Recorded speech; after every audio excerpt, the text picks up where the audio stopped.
Jai Hind students, today we will discuss chapter number 9 of class 10, Heredity and Evolution. Introduction.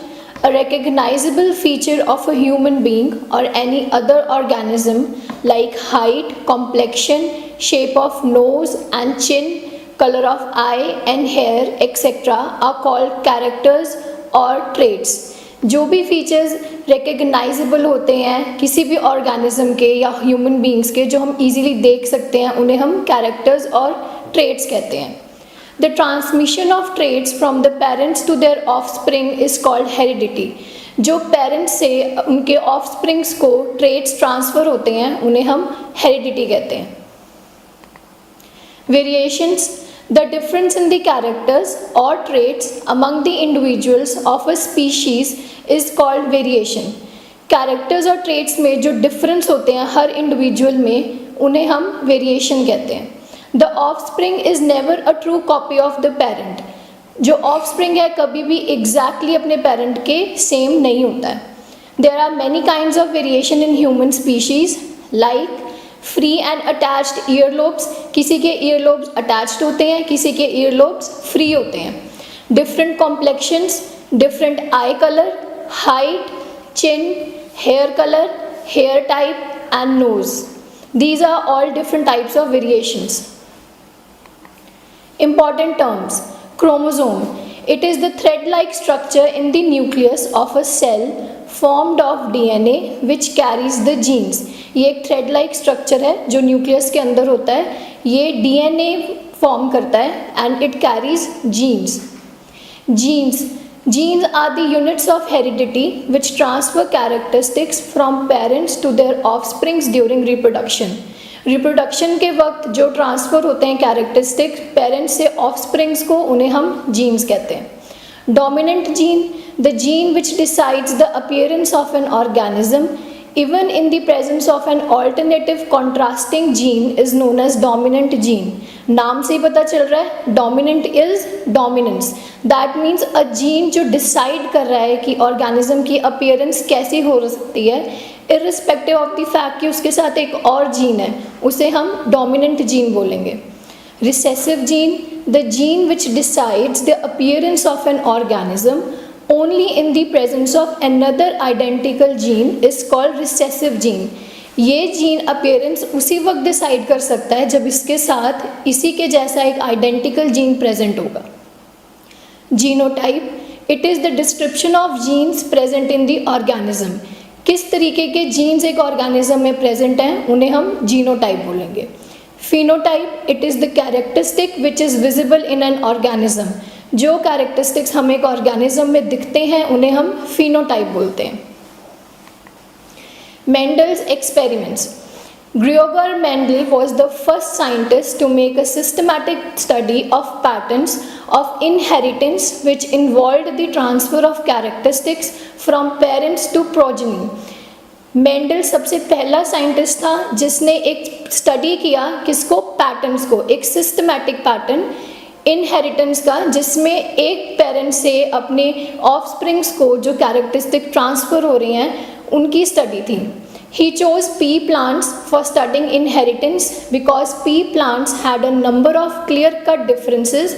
उसने pea plant को choose किया था अपनी study के लिए बिकॉज पी प्लांट में डिफरेंसेस बहुत क्लियरली दिखते थे which were easy to tell apart. For example tall and dwarf pea. Some pea plants produce round yellow seeds while other produced wrinkled green seeds. कुछ pea plants के yellow और बिल्कुल round seeds होते थे and some of them had wrinkled seeds and they were green in color. And many generations of pea plants can be produced in a short time span and their study is much simpler than that of the animals. P plants जो है easily बहुत ही छोटे time span में दोबारा produce हो जाते हैं, इसलिए उनकी स्टडी करना एनिमल्स के कंपैरिजन में ज़्यादा ईजी था. Law of segregation. Mendel's first law of inheritance और लॉ ऑफ सेग्रीगेशन, इसे हम Mendel's first law of inheritance भी कहते हैं और लॉ ऑफ सेग्रीगेशन भी कहते हैं. द कैरेक्टरिस्टिक्स और trait of an organism are determined by internal factors which occur in pairs. जो भी कैरेक्टरिस्टिक या फिर एक ट्रेट जो ऑर्गेनिज्म लाएगा वो उसके इंटरनल फैक्टर्स पे डिपेंड करता है, वो जो हमेशा पेयर्स में अकर करते हैं. Only one such factor can be present in a single gamete. एक गेमेट में सिर्फ एक ही तरीके का ट्रेट या कैरेक्टरिस्टिक प्रेजेंट होता है. In the picture you can see P generation had one tall plant and one short plant. The reproduced generation, that is the F1 generation, which is reproduced by the P generation, has two tall plants. The short one was not accepted by the first generation. But further on, when the second generation started, which reproduced from the first generation, that is the F1 generation, 3 tall plants were grown and one short plant was grown. So these are the type of characteristics which depends upon the internal factors.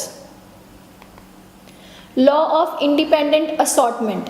Mendel's second law of inheritance or law of independent assortment, इसे second law भी कहा जाता है.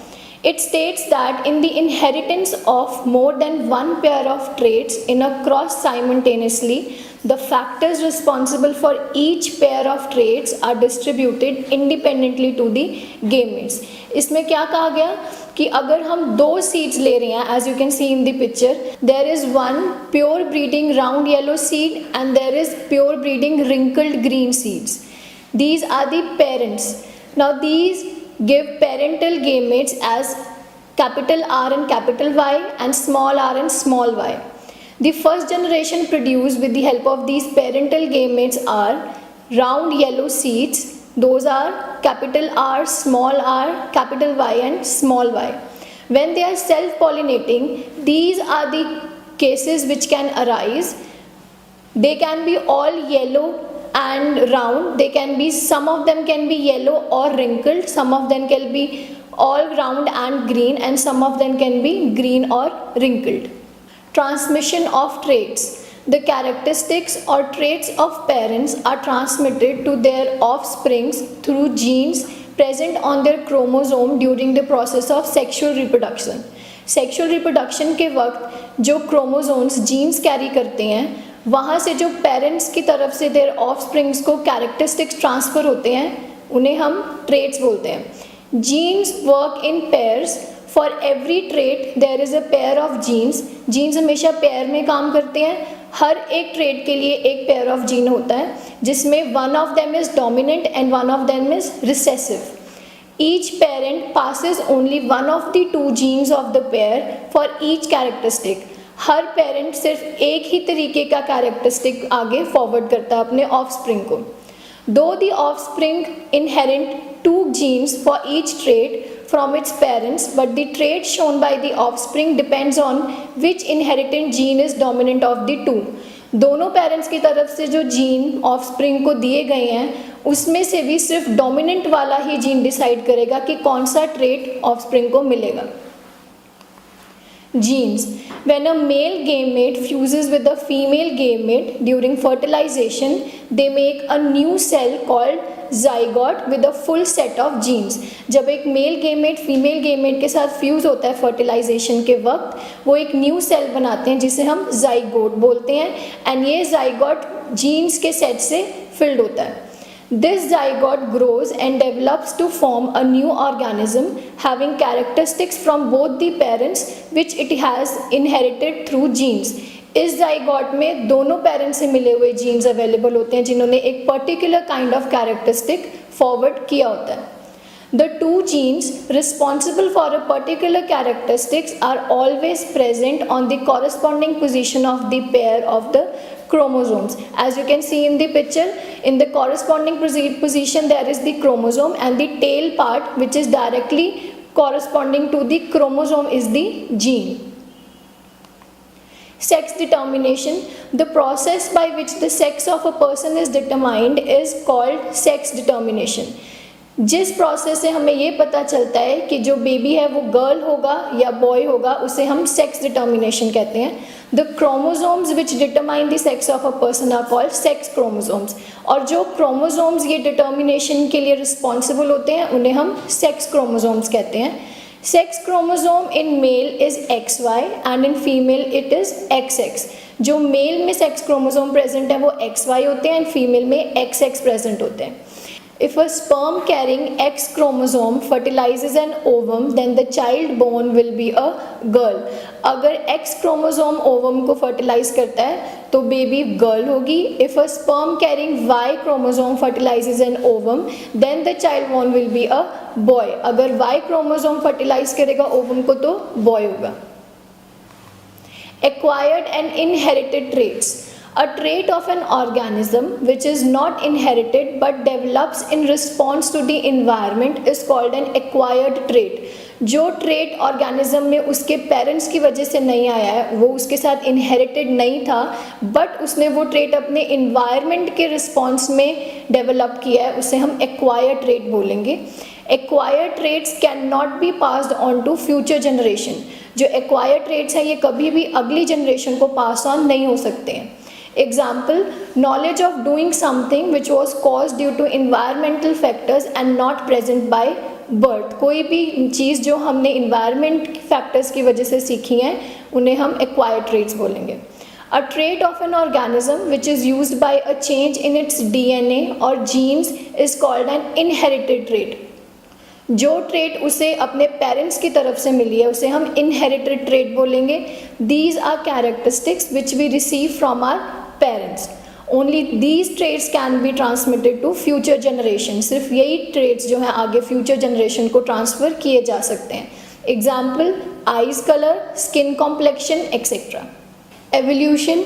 Evolution is the sequence of gradual changes which take place in the primitive organisms over millions of years in which new species are produced. Millions of years में जितने भी primitive organisms हैं, primitive organisms are the early stage organisms. इन्होंने जितने भी changes experience किए हैं उन्हें हम evolution बोलेंगे. The more characteristics a species have in common, the more closely they will be related. जितने ज़्यादा characteristics species के बीच में common होंगे उतने ही ज़्यादा relationship में वो close होंगे. Homologous organs. Organs which have same fundamental structures but different in functions. जो organs का structure same है but functions different हैं उन्हें हम homologous organs बोलेंगे. Example, wings of birds, hands of humans. Structure in दोनों का सेम है लेकिन फंक्शन दोनों का डिफरेंट है. Wings of the birds help them to fly and hands of the human does not fly. इसलिए ये होमोलॉगस ऑर्गन्स हैं. Analogous organs. Organs which are similar in functions but different in their structure. Jin organs का function same है लेकिन structure different होता है उन्हें हम एनालॉगस ऑर्गन्स कहते हैं. Example, wings of insects and wings of birds. दोनों के विंग्स उनको फ्लाई करने में हेल्प करते हैं लेकिन स्ट्रक्चर इन दोनों का डिफरेंट है. Fossils. The remains of dead animals or plants that lived in the remote past are known as fossils. जो बहुत ही पुराने टाइम से डेड रिमेन्स हैं एनिमल्स के उन्हें हम फॉसिल्स बोलते हैं. Fossils are obtained by digging into the earth. The age of fossils are estimated by the relative method. जब हम अर्थ को डिग करते हैं तब हमें फॉसिल्स मिलते हैं और जो ये एज है फॉसिल्स की उन्हें हम काफ़ी सारे रिलेटिव मेथड्स यूज़ करके एस्टिमेट करते हैं. There are various kinds of fossils. Some important fossils are ammonite, trilobite and dinosaur. In the pictures, these are the fossils of dinosaur and the snail. How do fossils form layer by layer? Millions years ago, some invertebrates on the seabed died and are buried in sand. More sand accumulates and get compressed under pressure and form rocks.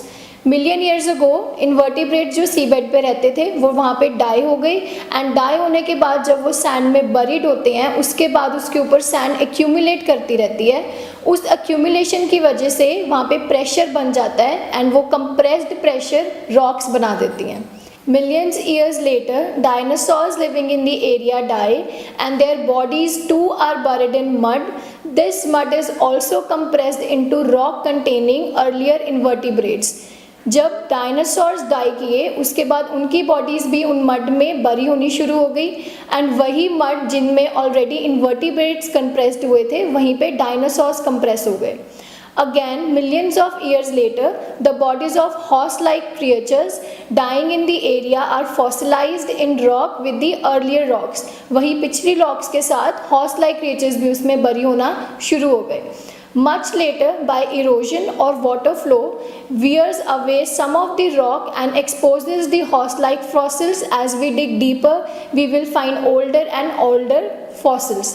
जैसे जैसे erosion होना शुरू हुआ, water flow ने rocks को expose करना शुरू किया, उसमें से हमें हॉर्स लाइक फॉसिल्स मिले और अगर नीचे तक डीप किया जाएगा तो और ज़्यादा फॉसिल्स मिलते जाएंगे. Darwin's theory. Darwin's theory can be described as follows. Within any population, there is natural variation. Some individuals have more favorable variations than others. किसी भी पॉपुलेशन में एक नेचुरल वेरिएशन होती है जिसमें कुछ इंडिविजुअल्स की वेरिएशन बाकियों के कंपैरिजन में ज़्यादा फेवरेबल होती है. Even though all species produce a large number of offsprings, population remains fairly constant naturally. कई बार कई स्पीशीज़ बहुत लार्ज स्केल पे ऑफस्प्रिंग्स प्रोड्यूस करते हैं, लेकिन फिर भी जो पॉपुलेशन है वो न्यूट्रल रहती है. This is due to struggle between members of the same species and different species for food, space and met. ये क्यों होता है? क्योंकि हर मेंबर स्पीशीज़ का स्ट्रगल कर रहा है फूड के लिए, स्पेस के लिए और मेटिंग करने के लिए. The struggle for survival within populations eliminate the unfit individuals. ये जो सर्वाइवल का स्ट्रगल है उसकी वजह से जो अनफिट इंडिविजुअल्स होंगे वो एलिमिनेट हो जाएंगे. The fit individuals possessing favorable variations pass on these variations to their progeny from generations to generation. जो फिट इंडिविजुअल्स हैं वो इस फेवरेबल वेरिएशन को आगे फॉरवर्ड करेंगे अपने ऑफस्प्रिंग्स को और ये जनरेशन टू जनरेशन आगे फॉरवर्ड होते जाएंगे. These variations, when accumulated over a long period of time, lead to origin of new species. जब ये वेरिएशन काफ़ी लंबे समय तक होती रहती है तो न्यू स्पीशीज़ का ओरिजिन होता है. Natural selection. Natural selection is the process of evolution of a species whereby characteristics which help individual organisms to survive and reproduce are passed on to their offsprings, and those characteristics which do not help are not passed on. Natural selection एक ऐसा process है जिसमें species कुछ variations और characteristics आगे forward करते हैं जो कि फेवरेबल हैं, कुछ जो नहीं रिक्वायर्ड है वो आगे पास ऑन नहीं किए जाते हैं. In the picture you can see the natural selection is favored for the brown organisms. The yellow one or the cream one are not favored, so the brown one generation is being forwarded ahead. Speciation. A species is a population of organisms consisting of similar individuals which can breed together and produce fertile offsprings. Species क्या होते हैं? ये एक ऐसी population है organisms की जिसमें same individuals होते हैं जो कि एक साथ breed कर सकते हैं और नए fertile offspring बना सकते हैं. The process by which new species developed from existing species is called speciation. इस process को जिसमें एक species से नई species बन रही है उसे हम speciation कहते हैं. Important factors which could lead to formation of new species are geographical isolation of a population which leads to reproductive isolation due to which there is no flow of genes between groups of population. कई बार कुछ geographical factors ऐसे होते हैं जो कि reproduction को isolate कर देते हैं जिसकी वजह से जो जीन्स का फ्लो है वो वहीं पे रुक जाता है and new group of population नहीं बन पाती है. Genetic drift due to drastic changes in frequencies of particular jeans by chance alone. कुछ जेनेटिक ड्रिफ्ट होते हैं जिसकी वजह से ड्रास्टिक चेंजेस आते हैं जिसमें जो जीन्स की पर्टिकुलर फ्रीक्वेंसीज हैं वो चेंज हो जाती हैं. Variations caused in individuals due to natural selection. Natural selection की वजह से जो वेरिएशन में चेंज आता है वो भी स्पीशिएशन का एक रीज़न है. Evolution of eyes. The eye is a complicated organ which cannot be generated by a single DNA change. आई एक बहुत ही कॉम्प्लिकेटेड ऑर्गन है जो कि एक सिंगल डीएनए चेंज की वजह से जनरेट नहीं हो सकती है. The complex body organs of animals such as eyes have been created in stages over many generation. जितने भी कॉम्प्लेक्स ऑर्गन्स हैं जिनमें से एक आईज हैं वो स्टेजेस में चेंज हो रहे हैं, बार बार अलग जनरेशन में नई तरीके की कॉम्प्लेक्सेशन आ रही है. First of all, the basic eye like that of flatworm, which are simple eye spots which can detect light. सबसे पहले टाइप जो आईज की थी वो फ्लैटवॉर्म की थी, जो कि सिर्फ स्पॉट्स थे दो जो सिर्फ लाइट को डिटेक्ट कर सकते हैं. After this, more and more complex eyes were evolved in many organism. इसके बाद काफ़ी सारी complex eyes evolve होनी शुरू हुई हर organism में. The structure of eyes in every organism is different. Her organism के आई का स्ट्रक्चर डिफरेंट होता है. The evolution of N I is the example of evolution bye stages. This picture shows the eyes of the flatworm. Evolution by artificial selection. Different looking organisms can be created from same basic design of the ancestors. This is called evolution by artificial selection. जब different देखने वाले organisms एक same basic design से produce किए जा सकते हैं, उन्हें हम एवोल्यूशन बाय आर्टिफिशियल सिलेक्शन बोलेंगे. For example, cabbage, broccoli, cauliflower, kohlrabi and kale can be made artificially from wild cabbage. ये सब तरीके की वेजिटेबल सिंपल एक वाइल्ड कैबेज से रिप्रोड्यूस करी जा सकती हैं. Human evolution. Human evolution has been studied using various tools of tracing evolutionary relationships like studying fossils, DNA studying, etc. जितना भी ह्यूमन ने आज तक एवोल्यूट किया है वो सब स्टडी किया जा सकता है डिफरेंट टूल्स के साथ, जिसमें से एक है studying fossils and second is the studying the DNA. All human beings are a single species called Homo sapiens. Human beings को होमो सेपियंस कहा जाता है. It has now established bye research that the earliest members of human species came from Africa. Research के वजह से हमें ये पता चला है कि जो ह्यूमन स्पीशीज़ हैं ये सब अफ्रीका से आई थी. So irrespective of where we have lived for past 1000 years, we all have African roots. हम चाहे जहाँ मर्जी कितने भी सालों से रहे हों, हमारी जो रूट्स हैं they are African only. Thank you.